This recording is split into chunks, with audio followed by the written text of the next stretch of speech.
Hola a todos, hoy veremos la clase de sistemas de inventario. ¿En qué consiste esta clase? Primero, lo que ya hemos visto los elementos del costo, materia prima, mano de obra, costos indirectos de fabricación y también hemos visto que hay tipos de costos variables y fijos. Pero hoy veremos cómo estos se van acumulando, cómo estos se van registrando y cuáles de ellos forman parte del costo del producto.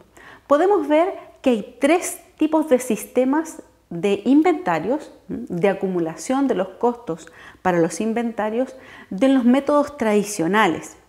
Nosotros hemos visto clases anteriores que hay sistemas de costeos tradicionales y sistemas de costeo no tradicionales. Pero aquí hoy día vamos a ver los sistemas de costeos tradicionales según las normas y según los elementos que van incorporados dentro del costo de un producto o servicio. Fíjense aquí que tenemos en primer lugar el sistema de costeo de absorción total. Es aquel sistema de inventario que en el fondo todos los elementos del costo asociados a la producción van incorporados dentro del costo del producto. Materia prima directa, mano de obra directa, costos indirectos de fabricación, variables y fijos. Pero en el caso del segundo, tenemos el sistema de costeo de inventario variable.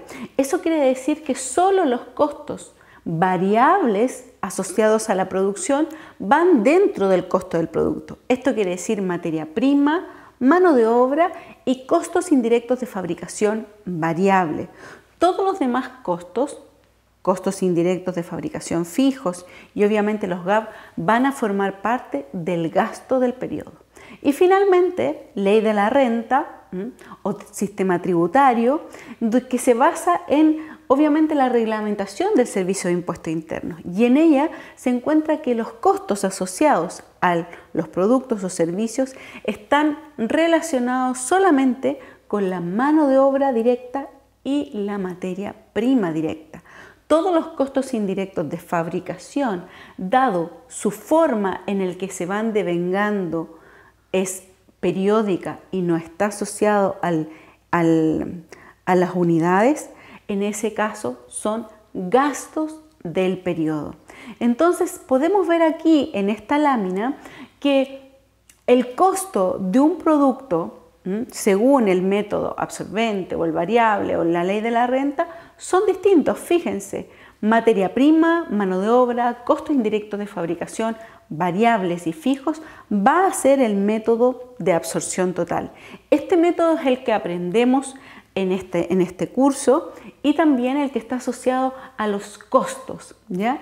Pero el método variable es aquel que se utiliza simplemente para ciertas tomas de decisiones, donde yo quiero ver cuáles son todos los costos variables asociados al producto y cuáles son los costos fijos asociados al producto.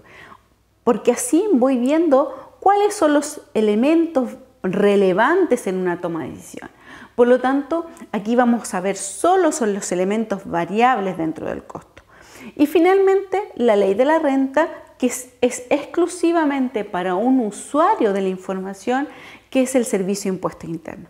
Cabe mencionar que el costo por absorción total también, a su vez de estar en la literatura de los costos, también se encuentra en la NIC 2. Por lo tanto, la contabilidad financiera acepta el sistema de costeo por absorción como el sistema de inventario necesario para costear los productos de las empresas. Ahora veamos cómo sería el estado de resultado. Si nosotros tenemos diferentes costos del producto, obviamente van a cambiar los resultados, los márgenes de cada uno de los métodos. Si vemos el costeo por absorción total, vamos a tener el ingreso por venta que para todos los sistemas va a ser el mismo, pero luego el costo de venta va a haber sido calculado de manera diferente porque va a contener todos los costos, materia prima, mano de obra, si variable y si fijo, y eso nos va a dar un margen llamado margen bruto. En cambio, si nosotros vemos el variable, en el variable solamente descontamos al ingreso los costos variables. Incluso ahí podríamos hacer una resta y ver un subtítulo llamado como el margen de los costos y luego restar los gap variables, y ahí tendríamos el margen asociado a esto, que podríamos llamar margen de contribución. En algunas literaturas así es llamado.